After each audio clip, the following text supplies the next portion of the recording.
Hey, what's going on, my friends? This is Dave Sharp. Welcome to Wake Up Legendary. We've got a gentleman by the name of Tyler. I'm bringing him out here in just a moment, who has done quite a bit of drop shipping, and he's going to explain today why affiliate marketing, high-ticket affiliate marketing, and selling other people's information products is better than drop shipping. I'm excited to learn from Tyler and have him on the show. So please help me, everyone in the community, everyone on the show. Welcome Tyler to the show. What's up, buddy? Hey, not much. Thanks for having me on the show.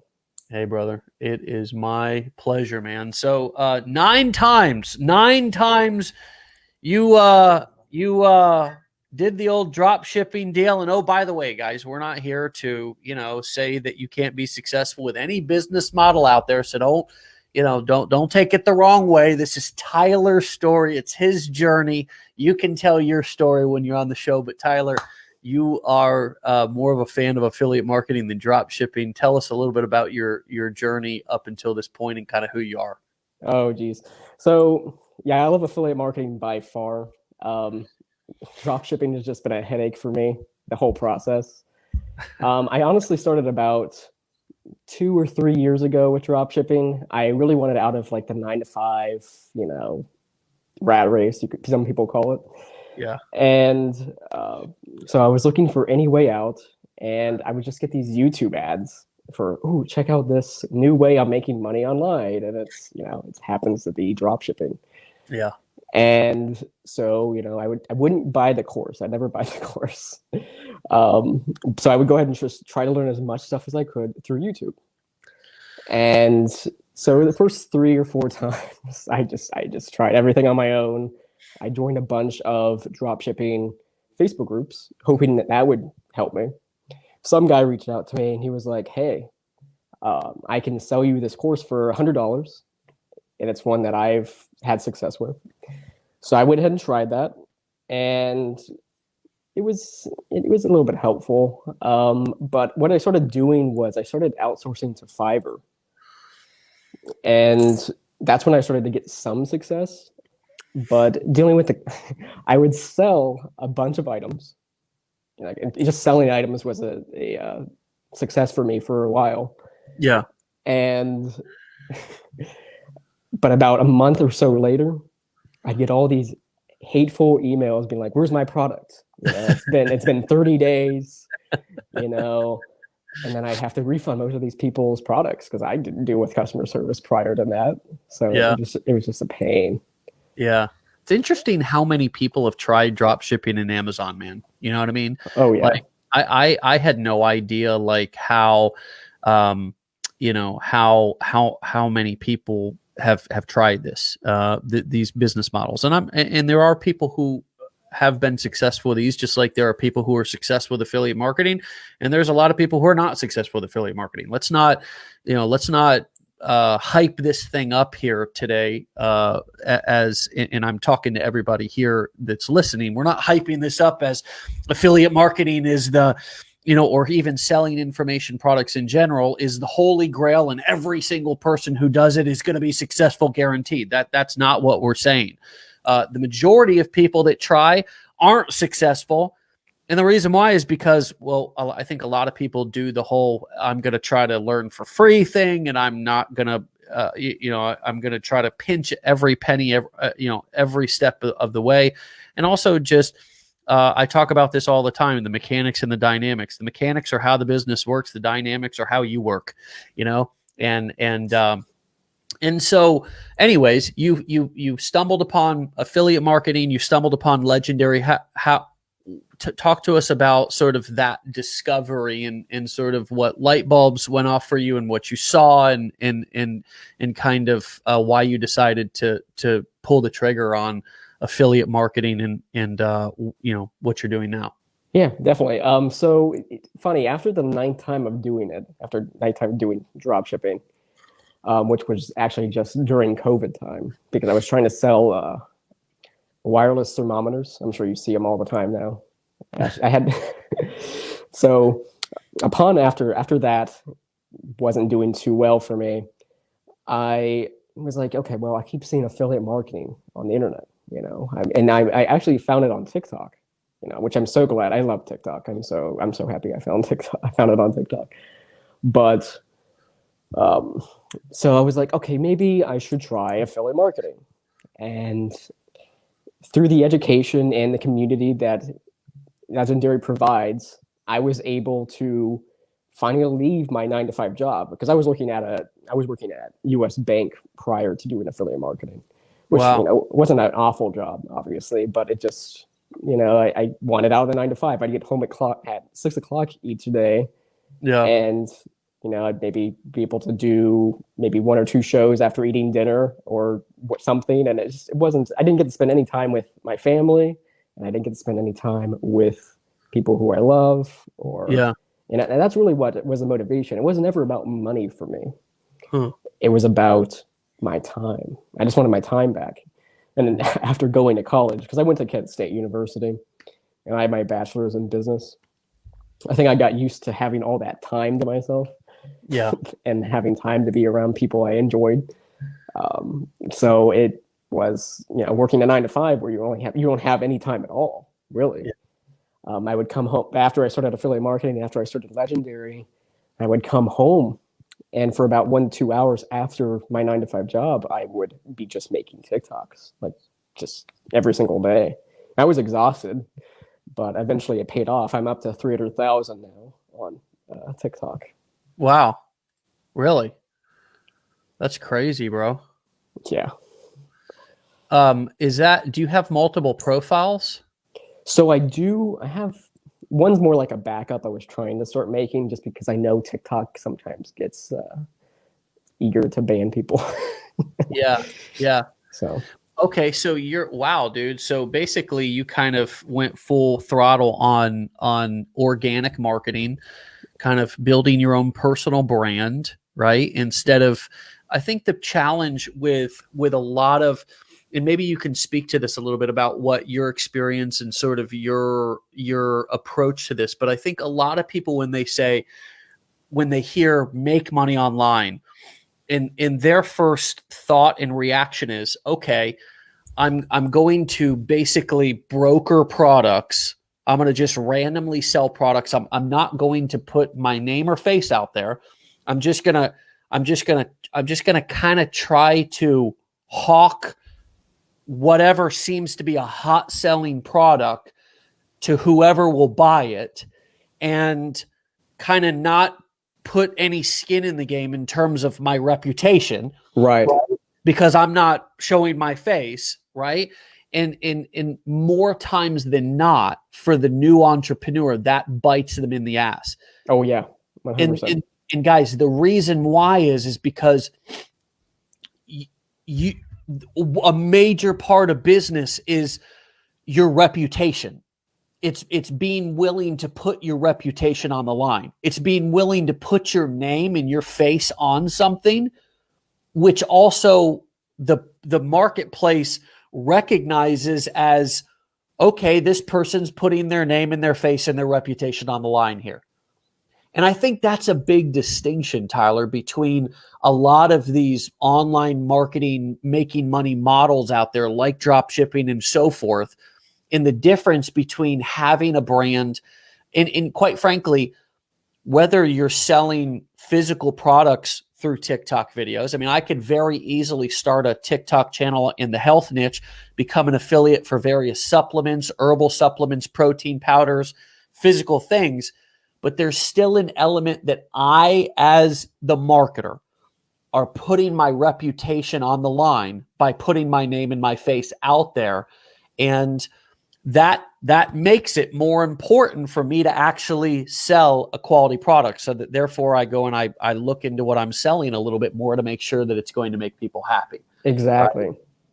What comes up for you as I say that, and now that you've kind of transitioned from the model that I spoke, where you're kind of nameless and faceless, and kind of, it's like, okay, I hope people like the product, and then shit, the product doesn't even get there. But to now putting your name, your face, or your reputation on what you promote, and having to have your reputation on the line. How do you think that's changed the game for you? Obviously, it's a little maybe scarier to put your face out there, but how has it changed your results, and just what has changed for you in that change? I mean, kind of like what you said, like you want to make sure that your face is providing, you're like providing value for the product.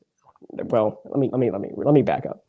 So you want to make sure that your face is selling a product that provides value and that you really believe in, because these other marketers are going to see this and they're going to be like, okay, well, this guy, they want to make sure they can trust you. That's all. It's all about trust. And so basically what I did was, I mean, it was a big risk to put my face out there, but I saw how other people were doing it. And I was like, you know what? I want people to trust me. I want people to know that I know what I'm talking about, and I want to help them. And it became more about helping people and them trusting me and knowing that I want what's best for them. Mm. And so, you know, whether I promote any of these other affiliate products, I want them to know, hey, I'm not trying to stir you in, make you go in the wrong direction at all. You know, this is something I would use to benefit me. So I want it to benefit you. Yeah. And even more important, that's why we talk about the hero story and everything. We teach that in the blueprints, and you guys we talk about, you know, telling your customer's story all the time through telling your own story. It's even more powerful if you have an actual story or testimonial from the product or service that you're promoting. Doesn't mean that has to be the only thing you promote or sell. It adds so much more credibility when you can share both your own personal testimony as well as other people's. There's other social proof that other people are getting results from this product as well. I mean, you see that with Legendary. There's an overwhelming amount of people out there who have positive experiences here with Legendary. That's why it's a popular product. Now, that doesn't mean it has to be your only product and it doesn't even have to be the niche that you're in. I mean, many of you guys have picked other niches, but there's not too many people who are affiliates of Legendary anyways who have not also experienced our training and have a positive experience with it. Same way, if I'm going to go and I'm going to promote a credit repair service, it's so much more powerful if I'm telling you I am promoting this because it boosted my credit rating 20 up, 100 points, 20 points, whatever. Here's what it was. Here's what happened. Here's what it's like now. I don't know if I can't guarantee it's going to work for you, but it's worth a shot, and you're worth it to take the time to invest in yourself and invest in your future. Fix your credit now or pay more later. Exactly. Right. It's just, I mean, the kind of the framework that you use is kind of the same for every product. So how have you now come up with content to be able to create, to get to 300,000 followers between your accounts? What have you learned in this kind of organic marketing journey that you've taken on TikTok? Because so many people come into it, particularly after 9 failures, and would think, I have no right to create a single video, right? These are limiting beliefs, of course. Right. What have you done that has allowed you to create and take so much action and get so much results? So I look for content that provides value. I mean, it's more so about content that they're going to want to watch. And because TikTok is so, I pretty much can tell if a video is going to go viral or not just when I'm making it. And it's solely because I look for a couple key factors. I look for, okay, are people going to want to watch this a couple of times to like understand what I'm saying? Or are they missing? They want to make sure they're getting every single little key factor in it. Are they going to want to share this? Are they going to like it? Replayability is such a key factor on TikTok. So honestly, I'm not just growing my TikTok. I'm growing I use Pinterest. I use Instagram. I use Facebook, and I use all of these. And basically what I just do is I recycle my content from TikTok, and I just post them on all these other these networks, because a lot of these other social media networks are they're creating a platform that's allowing people to create videos just like TikTok, because TikTok's this main competitor now. Yeah. So Reels is being heavily pushed out on Instagram. So if people aren't utilizing Reels at all, I definitely recommend it, because on average, I will get 30,000 views on a reel that I upload, and it's just a recycled content from TikTok. That's it. Holy crap, dude. Are you serious? I'm serious. Wow. So you're literally using the same exact video and just saving and downloading to your phone and then uploading that same video with the TikTok branding onto Instagram. So I use a website that takes away the watermark from TikTok, and then I just re-upload it. What website is that? It's called Snaptik. It's snaptik.com, I think. And is that its sole purpose is to remove that watermark? Yeah. Get the hell out of here. You dirty dog. That is incredible. I love it. No, is that Snaptik AI? No, I think it's just .com. SNAPTIK or C? I think it's, hold on, let me find it. I'm on my computer in here. Yeah. No worries. I think that's kind of a. Yep, it is. Snaptik. Oh, it's snaptik.app. Okay. Yeah. SNAPTIC.app. TIK.app. Right. Yeah. Okay, cool. Wow, bro. Without water, it's just wow. It's a little thing that somebody made to remove that watermark. Awesome. I know, it's crazy. Awesome. That is really incredible.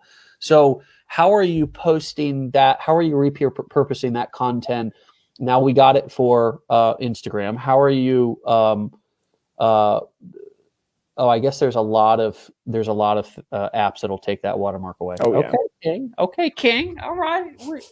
Okay. My bad. So how are you repurposing the content on Facebook and Pinterest? I saw somebody ask a question about how are you posting like videos. What in particular are you posting on Pinterest? Let's start there. Okay, so Pinterest, there's this feature, and now it's in its beta phase right now, but it's basically called Stories. Really? And basically, it just allows you to upload videos that are similar to TikTok, and then you can just post them on there. And so I just re-upload my TikToks on there. And right now, I mean, I just started about 2 months ago on posting on Pinterest, and I get 2.1 million monthly views. I'm done. That's crazy. I can't believe it. Okay, this is just too much. This is insane. So you're taking one video that you post on TikTok and now reposting that to Instagram Reels, the new Pinterest Stories feature. And is that something that's available for everybody? Yeah, you're going to want to make a business account on Pinterest, but then you should have no problem. Okay. And how are you now repurposing that onto Facebook, or what are you posting on Facebook? So what I do is I go live on Instagram. You go live on Instagram? Yep. And then I save the live, and then I re-upload the live to my Facebook group. Okay. Now, you can go live on TikTok, which a lot of people do as well. Are you doing that at all? I find more engagement on Instagram. Real? Hello there. Really? Yeah. Interesting. So you're not going live at all on TikTok? No. Okay, you're going live on Instagram. And then you're re-uploading that into your Facebook group. So is that primarily how you're using Facebook? Is you have a Facebook group? Yes. And how have you added people into the Facebook group? So it's in my email marketing, typically. It'll just be like in one of my first email sequences, it'll just be sent out, hey, join my Facebook group. Yeah. So and I noticed you also have a YouTube channel. Are you by chance uploading your TikTok videos without the watermark, of course, onto YouTube, the stories feature on YouTube? I just started doing that because I guess YouTube is going to start paying out up to 100 million out to creators for using YouTube Shorts. And so I mean, it doesn't hurt to get into that.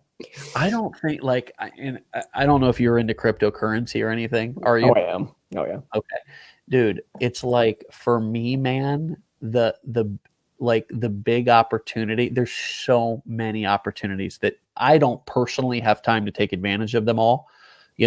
Like I'm not into crypto. It's not that I don't think it's probably a great opportunity and lots of people are getting rich. I'm sure lots of people are losing money as well. Oh, yeah. But dude, the money that is available in the next 5 years for just marketing online. I mean, these platforms, like what you just said, are paying people to just simply upload content. And that's happened on YouTube now for a long time. Oh, yeah. I mean, YouTube pays out, I don't know if it's billions, but hundreds of millions of dollars, I would assume. You could probably quickly research that and fact check that number to get exact numbers about what YouTube pays its content creators, but it's a lot every year. Yeah. If you allow ads on your videos, it's all you got to do is just pick, I want ads to be shown. And if you have a video that does 50,000 views, 100,000 views, 1 million views, that could be a video that's worth 20, 30, $40,000 over a 12-month span, and then continues to. So there's a lot of opportunity, way more than even what I can take advantage of. So what else? The email thing, I think also, Tyler, I just want to touch on that, is kind of a thing that throws a lot of people off, because they think, well, what emails do I write? So in the way that I teach it, essentially is kind of, you have a first serving product and you send some emails about that first product, and then you can have a second serving or a third serving or a fourth serving product, and you can send emails about that. That's one way to do it, and that's a pretty predictable way to where that you're going to at least get 5 to 10 exposures of that product in front of that person after they subscribe to your email list. Right. So do you pretty much follow that same framework and then just include some, hey, join my group here? Do you, is that kind of what you do? Pretty much, yeah. Yeah. It works. Yeah. I mean, I can't argue with a system that works, Yeah. So before you got into Legendary, you knew nothing about affiliate marketing and you weren't doing any of this stuff. I mean, you were just kind of, fumbling around, coming off of your 9 lives that you basically died from in dropshipping. Pretty much. Yeah. I had heard about affiliate marketing a couple years ago. I joined this, it was like internet jet set or something. I was like, what is this? Right. Yeah. And I was like, okay, well, this sounds interesting. And then I never did anything with it ever again until now, Legendary. So what's your experience been here like with Legendary? I mean, how obviously you've gotten incredible results. You've now quit your full-time job. Tell us about that. Walk us through kind of those little points of how your life has changed. In how long has it been now? So I started in November with everything, with my TikTok page, with Legendary and all of that. So that's been right around 6 months. 6 months, yeah. And in 6 months, walk us through, you took our challenge. When did you quit walk us through what has happened for you to give people a little bit of hope and inspiration of what you've experienced. Okay. So yeah, basically around November, I was like, okay, I keep seeing people do Amazon affiliates. I keep seeing people do this Legendary marketer thing on TikTok. Okay, I might as well take the challenge. So I took the challenge. I just absorbed all the information I possibly could from it. I finished it way before 15 days. I was just like, I need to know. I need to get out of my job. I need to get out. And so basically, I had some commissions about maybe 3 months later. So some of it was working for me, but I was just like, what is going on? Why is this not working? And then I just went back to the challenge occasionally, and I would just rewatch it. I'd watch, some of the other affiliates I know that are successful. I'm sure Brian Brewer. Yeah. I'd watch his stuff. He's fantastic. Yeah.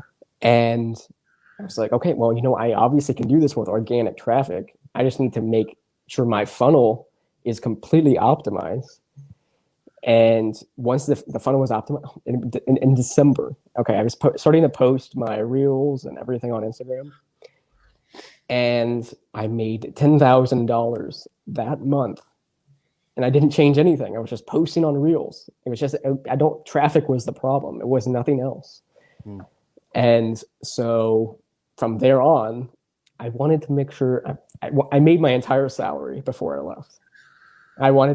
Before I left my 9 to 5, I was like, okay, I want a whole year at least to know I can keep doing this and still succeeding. So I didn't leave until I made my entire salary at the bank.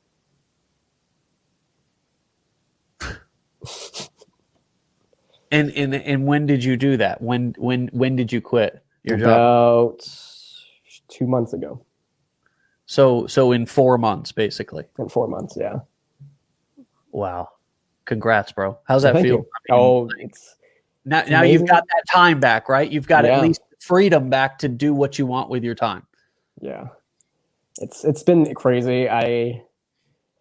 I'm so happy now. Like it's crazy how draining a 9 to 5 can be, especially when you're not like really wanting to be there, you know? I'm not hating on 9 to 5, you know, I mean, sure. But I mean, some days I would make my entire month's salary at the bank, and like in one day, and I'd just be like, why am I here? What am I doing? Yeah. Now, big ridiculous disclaimer for all of you who may feel desperate, like you want to get out of your job. This is not easy. Okay. Remember, 9 lives. He died 9 lives in other businesses leading up to this point and didn't quit. Okay. Got into this whole process, found us, started affiliate marketing, started selling information products and trainings and so forth.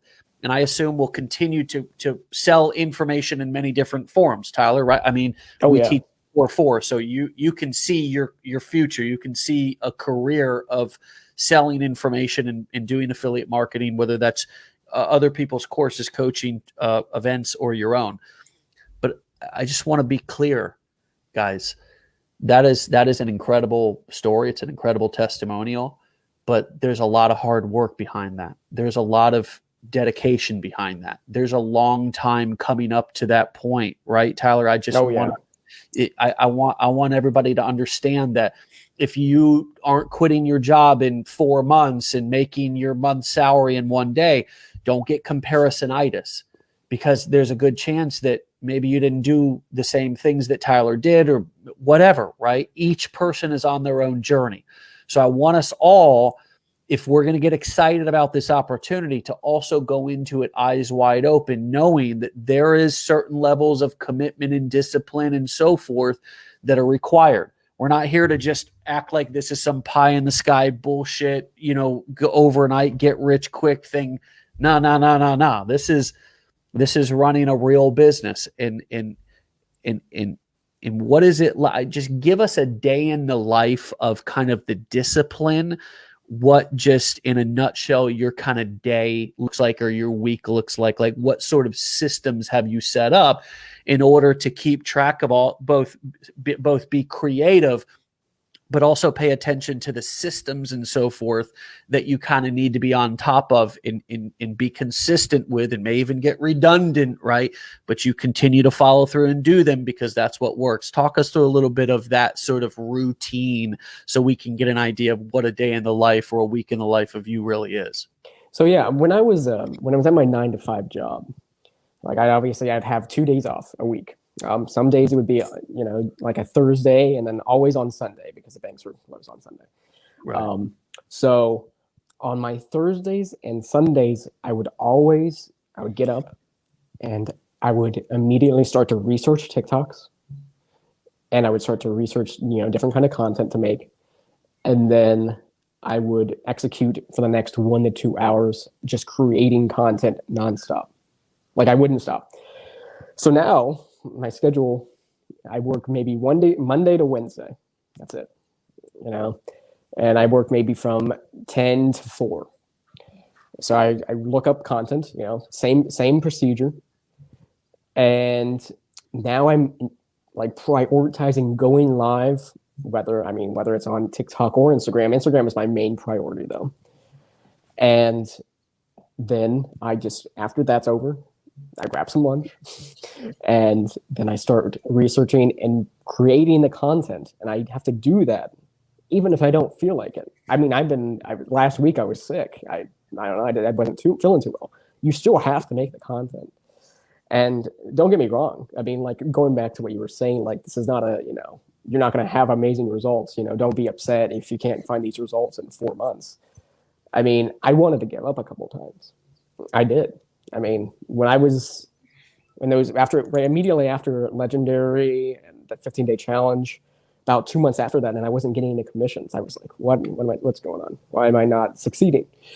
But I kept pushing through, and it really, in the challenge, you dedicate a lot of the time towards the end about, your motivation and your mindset, and most of that's like 80% of this entire owning a business is just your mindset.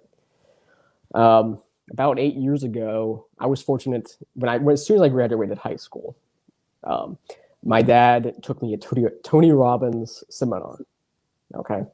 It was like walk across fire or something like that. It's like walk across coal. Anyways, the first day is like, he's just talking about, the mindset that if you believe you can achieve it, it's all about you have to get rid of your limiting beliefs, and you have to believe that you will succeed. Yeah. And so after I did that, I came back and I was like, you know what, if you really believe in something, if you really believe in it, then you can pull through eventually. Yeah. Yeah. I did that experience too. I like Tony. He's an incredible, he's an incredible, commanding presence in the room. I don't quite remember really anything about what he said. I went to a UPW. I also went to a business mastery. I bought his $15,000 package when I was there, just because I wanted to invest in myself, and I wanted to buy other higher ticket coaching programs to give myself more conviction when I was selling coaching programs and so forth of my own. Yeah. And I did go to the other events and so forth, and learned a lot. More than anything, I got a lot of those same takeaways of just what's possible, right? Sometimes when you put yourself in an environment, you just really level up your kind of what you believe is possible. Right. So somebody like Tony, who's been selling information for 25 or 30 years and has 5 or 10,000 people who all paid a couple of $1,000s to be in a room, it levels up your thinking. Right. Oh, yeah. When you're thinking that, oh, nobody buys stuff out there, nobody this or nobody that, or there's not a lot of money out there, there's not a lot of opportunity. Like, you go and you see people who are crushing it. And it just expands opportunity, or at least my understanding of what's possible. But I also did the coal walking thing, and that was really a unique experience. But dude, I love it, man. And I thanks for sharing that. There was a couple of times that you felt like quitting, because I think we've all been there. Most of us are there often, right? It's like often, there's something that happens or something that doesn't go right, or life gets in the way, and then we get away from it, and then we don't get back to it, or whatever. And, and that's normal. I appreciate you saying that. And I just want to hammer that home, that that's totally normal. And what I notice with people who are successful is they push through those moments, and there's no secret. There's not some secret discipline formula. There are some secret success strategy.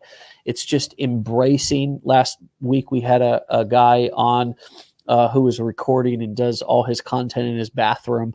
So cool. That's awesome, though. You gotta do what you gotta do, Yeah. And he's like, lean in. Like, that was his thing. Like, that's what he told himself, was in tough moments and things that were uncomfortable. Just lost Tyler. But anyways, he was like, lean in. Yeah, it's like lean into those uncomfortable moments, right? Lean into those moments that you don't really want to lean into, those moments that are make you scared. You know what I mean? Tyler, were you ever scared, like as you started this, like just outright just fearful and scared? Well, you know what's crazy is that I was about 2 or 3 years ago, I was camera shy. I hated hearing my voice. I hated being on the camera. And so for me to be here right now, I mean, this is a stepping stone. I can't believe it in the fact, because like I would have, 2 years ago, I would have never seen myself doing this ever. And here I am. I mean, so yeah, I was afraid. I'm afraid of what people would think. That would always get into my head. But nowadays, I have the mission and like what my goal is, and I have it like laser on it, and so I don't even think about that anymore. I mean, do I get hateful comments on my my posts? Oh yeah. Do I ignore them? Yeah, because it's like I know what I'm doing. Like if you're gonna hate on me, that's cool. But I know what I'm doing. I'm confident in my abilities. Yeah. You can keep hating. You're just getting me more views, anyways. I know. I know, it's so funny, dude. It's so funny. Yeah. You should want haters. You should want people leaving. I know this is kind of a weird thing to say, but you should want people to leave negative stuff, right? Because I know it's hard to take those blows, but like all press is good press. Exactly. And you kind of learn that as a marketer. Like, it's like, you kind of realize that, wow, whether somebody left a positive or a negative comment, like there's a comment there, and they're watching my videos, and they're responding. And that's really a lot of times what marketing is all about. It's about engagement. That engagement doesn't always have to be as a matter of fact, you'll get more engagement if you get people disagreeing with you, if you get angry with you, if you get people, and it's not particularly that you're trying to piss people off and be an ass. that if you get people disagreeing with you, if you get people who have opposing views as you, those people always want to voice their opinions. They always want. So if you create content that asks for people's opinions, a lot of the big, I was doing some research on cars recently, so I was watching some YouTube videos on various different cars, and it's easy to get into a rabbit hole. And so I started watching some various videos on guys who had supercar collections, and I wasn't looking at supercars, I'm just not into it that much. But I was looking at various videos from guys who had supercar collections and different reviews on this car and that car. And they were always like, one of the main things throughout the video was, well, what do you think? What's your opinion? Leave it down in the comments. Do you like that feature? Do you not like that feature? Yeah. Do you agree with what my opinion, what I'm saying here about this car? Do you disagree with it? Right. And it's like, there's nothing that people like more than to voice their opinions. And if you notice human nature, people they'll just give an opinion, even if they know nothing about what they're talking about. And they'll say it as if they do. And what social media does is it gives people a platform to be able to do that, right? They can leave a comment. So, it's just human nature. So when we begin to frame it like that, like it's just human nature, that people are leaving they're voicing their opinions, they're letting people know what they think, even if it's like, it's hard to not take it personal. But if you don't take it personal and you look at it objectively, people are just doing what people do, and you can use it to your benefit. Because if everybody agrees and nobody feels anything when they watch your video or read your email, then it's probably not going to go far. But it's like a good piece of art. A good piece of art, when you look at it, you feel something. Maybe you feel sick. Maybe you feel happy. Maybe you feel sad, right? Right. Good piece of content, when you're watching it or you're reading it, you feel something. You have some sort of a reaction.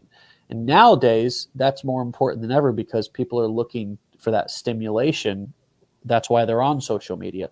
Do you agree or disagree with that? No, I agree completely. I mean, because I see some people on TikTok or even YouTube when their whole entire goal of their videos is just to make people mad or upset somehow.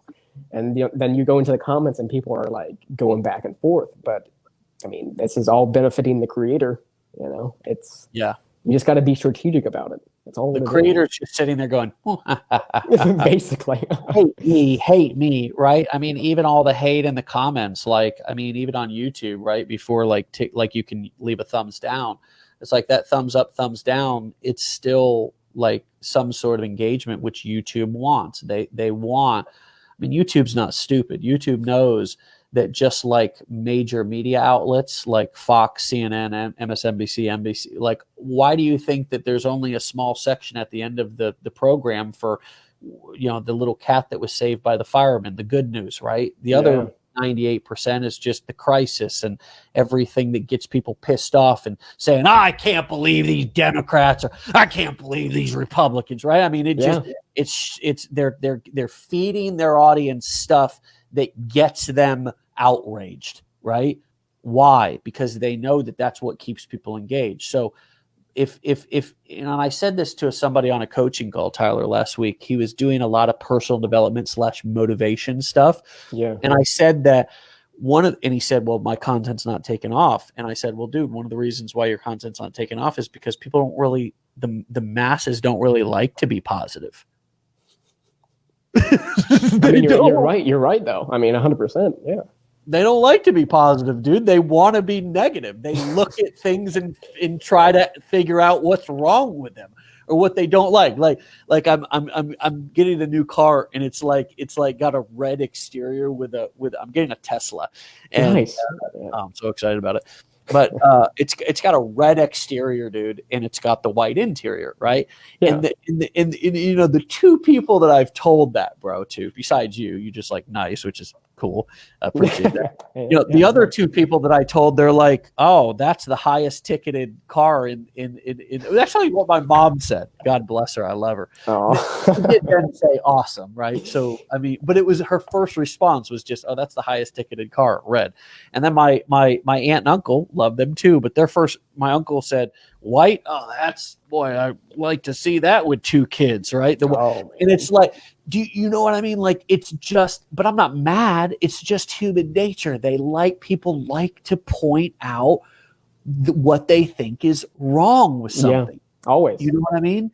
So if we use that in our marketing, if we go into our content creation, our marketing with that in mind, we don't have to, we can expect those things. We can even invite that controversy into our content without getting so personally insulted if somebody says something negative. Do you use any of those tactics at all to try to create a bit of controversy, or are you mainly just trying to kind of do trainings and value and stuff like that? So I more so do that like on my Instagram stories, which is one thing that I have that's, that's a lot.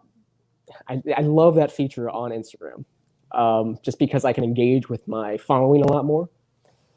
And I kind of have a gauge of like what kind of information they want to know. And they're always asking me, what affiliate marketing, program should I get into and stuff like that. So I use it all as like an advantage kind of thing. But yeah, I mean, I'll try to use that more on there. TikTok, I mainly just, here's some apps you can use. Here's some websites that'll be valuable to you. And then, they'll go to the link in my bio and the process starts from there. Well, you got lots of time to do lots of tests, bro. And, and try lots of different stuff out. I mean, you're so early in your journey, and honestly, the more successful that you get, dude, also the more people will just naturally just hate. You know what I mean? It's hilarious. You know what I mean? Like, they'll naturally just hate. And I've experienced that quite a bit over my career. Just it just nets like it's success is like negativity and hater catnip. You know what I mean? Yeah. Like, it's just I mean, people just and that's fine, you know. It's again, when we set ourselves up to expect it and not be personally insulted by it. Nowadays, that kind of stuff is really fuel for me. You know, I've figured out along the way, at a certain point, that I was going to challenge both my pain, trauma, sadness, anger, all that into like turn my mess into a message, like into a positive, something that was going to be helpful for me. And also negative feedback from people. I think this has been one of my biggest kind of success hacks, is to turn negative feedback from people into like an inner charge that motivates me to be more successful. Yes. Yeah, like, you know, I was thinking like, who would be a good example for like who's using haters to their advantage? And I was like, you know, Jake and Logan Paul. Oh, yeah. I'm sure, because I'm sure you're familiar with them. Yeah. But like, they get so much hate, but it only makes them more popular. It only makes them more successful. Yeah. You know? Yeah, I mean, even Conor McGregor and Floyd Mayweather. I mean, those people love to hate on those guys. Oh yeah. You know what I mean? And Conor was, you know, Forbes' highest paid athlete last year. Yeah. You know, I mean, Logan Paul or whatever, one of the guys who's, I think he's got a fight with Floyd Mayweather. Yeah, I think it's Logan. Is that going to happen? Probably. Who knows? I mean, did you see the video though where he snatched the hat off? Yeah, Jake Paul. Like Logan Paul, is that his name? Or who's the guy who's going to fight the brother? I think Logan, but I think Jake is the one who took the hat. Yeah, Jake Paul is the guy who's a boxer who I think is going to fight Floyd Mayweather. But I mean, dude, this guy was just a YouTuber, dude. I mean, exactly. Just a YouTuber. I mean, but think about this for a second. I mean, even Floyd is smart enough to realize that it's like, I don't want to fight some no-name guy who might be a better fighter, who might provide a better mechanically good boxing match. Floyd wants to fight the dude with the massive YouTube following, more exposure, more. I mean, the game is just changed. It's just, and that's going to bring more controversy. Yep, and that's what it's about, you know, controversy. Yeah. Oh, bro, we could rant forever. I'm really impressed and proud of you. A lot of people have been asking for your handles. Look, go find the guy, for God's sake. You know what I mean? He's getting freaking 2-3 million views on Pinterest. He's not hard to find. You know, find him on TikTok, for God's sake. Some of you guys are too used to us putting up everybody's handles, so you can go just type it in. Go find a guy. Go research him. He's everywhere. Yeah, pretty much. Yeah. All right, man. Well, listen, I've enjoyed this chat, and I hope you'll come back, man, in another 4 months or 6 months or whenever you want, and keep us posted and teach us some more cool stuff. Yeah, I'm definitely down. Thanks for having me on. All right, Tyler. We'll talk to you soon, buddy. Yeah, talk to you soon. All right, man. See you. Bye. See you. All right, guys. That was a winner right there. That was a winner. Yeah. All right. So I was just kind of trying to look at some of the comments, but you guys are just awesome and funny. Love the support that you give our guests every morning. It's really, really cool. So let's show Tyler lots of love so he can go back and read some of these comments and feel charged from his wonderful contribution this morning. A lot to learn from that dude. So you want to learn more from him, go and find him. With that being said, we will be back tomorrow for another episode of Wake Up Legendary. We just, the value just never stops. It just, I actually think, now I may be a little biased, this is the most valuable podcast show, anything out there on the internet. And you know what? At least in this industry, it's because of this amazing community.